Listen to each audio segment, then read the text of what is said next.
Na, induljon a nap. Menjünk le mondjuk Santa Monikára.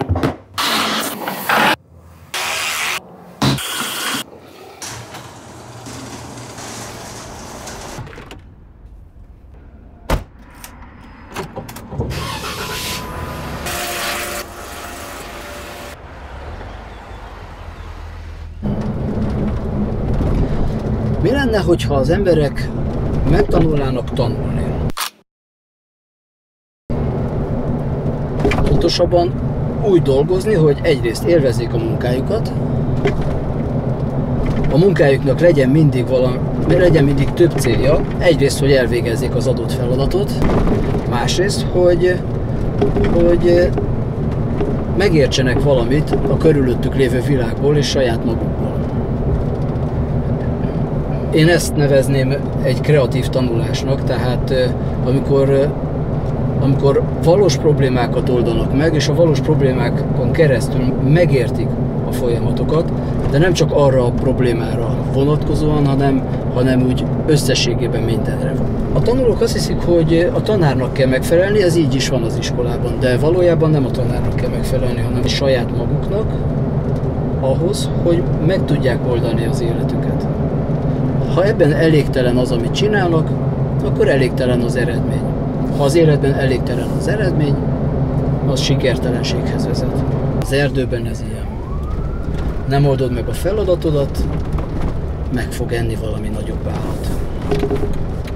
Most itt a nagyobb állat, a társadalom, a társadalmi elvárások, az egészség, a boldogságnak a hiánya, ezek eszik meg az embereket. Erre van esélyük. Ezért meg lehet fogalmazni a sikernek a titkát, vagy a feltételeit két irányból. Az egyik, hogy mi kell ahhoz, hogy sikeres legyen valaki. A másik irány, hogy mit nem tesznek meg az emberek ahhoz, hogy sikeresek legyenek. Ezért, ha megfogalmazom, akkor azt mondom, hogy el kell kezdeni. A második feltétel. Folytatni kell. A harmadik, be kell fejezni. Hogy mit nem tesznek az emberek? Nem kezdik el csinálni azt, amit el kell kezdeni csinálni, nem folytatják azt, amit már elkezdtek, és a harmadik, ha már idáig eljutottak, hogy nem fejezik be, amit be kell fejezni. Wake up, vagyis felkelünk, elindulunk, minden nap elkelünk és minden nap elindulunk. Úgyhogy az üzenetem az, hogy induljunk el, ha elindultunk, akkor folytassuk azt, amit csinálunk, és ha már folytattuk, amit csináltunk, akkor bármi jön közbe, akármilyen nehézségek vannak, vagy akármennyire jó dolgok jönnek közbe, ami miatt nem dolgoznánk szívesen, akkor is be kell fejezni azt, amit csináltunk. Ha befejezzük, az lesz a siker. Tehát egy folyamat vége, amiben eredmény van. Santa Monicán nagyon sokszor felhős az idő. Beverly Hillsből, ahogy elindulunk, süt a nap, nagyon jó idő van. Lejövünk Santa Monicára, ahol nincs hideg azért, de mondjuk nem süt a nap. Annyira. Nyilván a felhőkből átjön a napnak az ereje, de attól még nincs az a napsütés. Itt most egybefüggő felhőzet van, ettől függetlenül még valószínűleg eléggé melegünk lesz. De a homok az biztos, hogy nagyon finom forró lesz. Tehát a Hollister Avenue, ez a legjobb része Santa Monicának, itt legszebb a part. Tehát itt legszebb a part. Ezért jövünk mindig ide.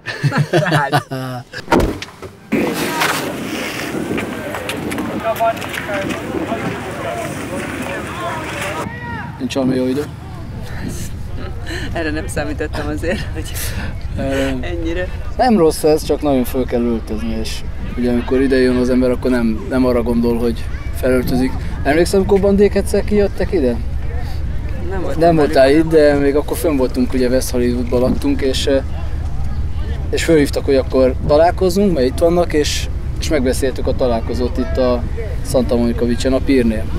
Október volt, és megérkeztem, kicsit szitált még az eső is, és ott álltak bandék,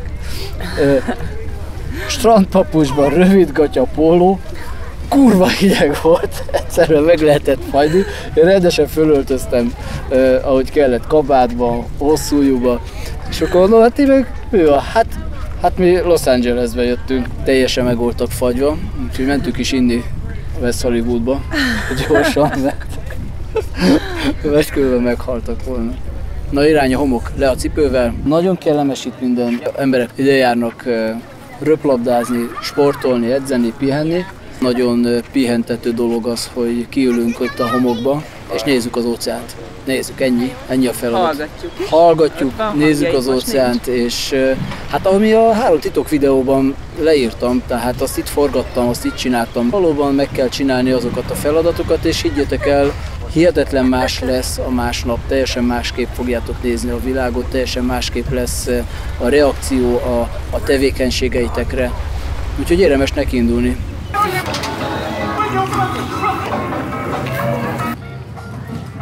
Az csak egy dolog, hogy megtanítunk valakinek valamit, és az egy másik dolog, hogy az a valaki megtanulta-e. A fontos következő lépés az, hogy elindul-e a tudással. És ha elindult a tudással, akkor folytatja-e az utat.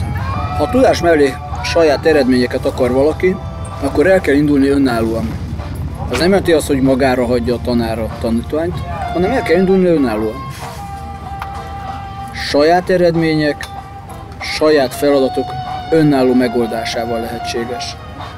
Ebben nagyon nagy szabadságot kell hagyni. Na, azért hideg van, úgyhogy menjünk haza. Teljesen fölösleges lelkesedni bármilyen irányba, ha nem indulsz el, nem párosul a motivációdhoz cselekvés. Valójában várunk arra, hogy még egyszer motiválják, még egyszer elmondják azt, hogy én képes leszek és tudom majd csinálni. Várom azokat a kulcsmondatokat, hogy itt van, ha ezt mondod, akkor ilyen és ilyen sikert fogsz elérni. Tehát ez a 3 aranyszó a diszkóba, amire a csajok biztos, hogy be fognak gerjedni. Nincsenek ilyen aranyszavak, egyszerűen képességek vannak. Az embereknek van olyan képessége, amivel sikert lehet elérni. Az első képesség, az elindulás képessége az, hogy nem gondolja át 100%-ban, hogy mit kell csinálni, hanem megvan benne az indító erő, lép egyet, és amit kap eredményül a lépésével, azt fogja folytatni, tehát a következő lépés a folytatás képessége lesz. Nem mindegy, hogy gondolkozol abból a szempontból sem, hogy megértsd azt, hogy miért kell változni. Nem azért kell változni, hogy te neked legyen egy új gondolatod, hogy te neked legyen új életed, hanem azért kell változnod, azért szükségszerű változni, mert a világ, amelyben élsz, az változik. A megváltozott világ és a te kapcsolatod már nem kompatibilis, tehát olyan, mint ahogy a falevél elengedi a fát. De nem a falevél hullik le a fától, hanem a fa fejlődik tovább, és a levélnek már nem ad tovább erőt, anyagot, hogy tudjon élni. A világ megváltozik körülötte, nem veszed észre, nem teremtesz új kapcsolatokat, így nem is lesz új életed, nem is lesz új sikered. Tehát nagyon fontos, hogy fölkelj, elindulj, új életet keressél, új dolgokat csinálj.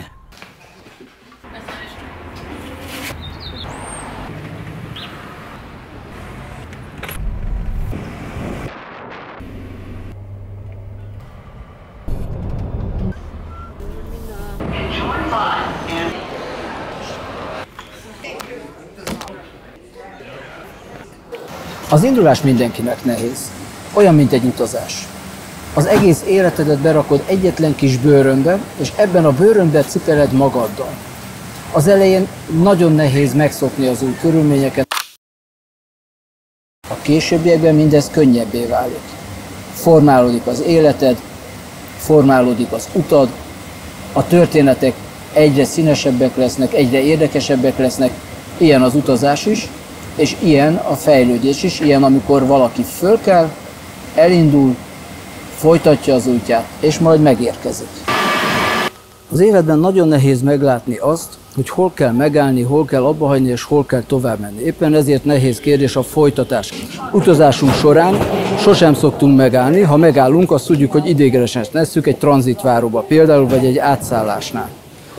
Az életben nem gondolunk ilyenre, akkor, amikor megállunk, elakadunk, akkor ott maradunk, és akár vissza is fordulunk. Vagy esetleg észre se veszük, hogy megállunk, egyszerűen csak lelassulunk, és nem csinálunk semmit. Fontos kérdés tehát az, hogy ha elindultunk, akkor legyen kitartásunk a folytatáshoz, legyen fantáziánk hozzá, legyen hozzá kedvünk, motivációnk. Nagyon sokan elbuknak a tanulás folyamatában, nagyon sokan nem érnek el oda, ahova el szerettek volna. Soha nem tanulták meg, hogyan kell tanulni, ezért nem úgy haladnak, ahogy szükséges.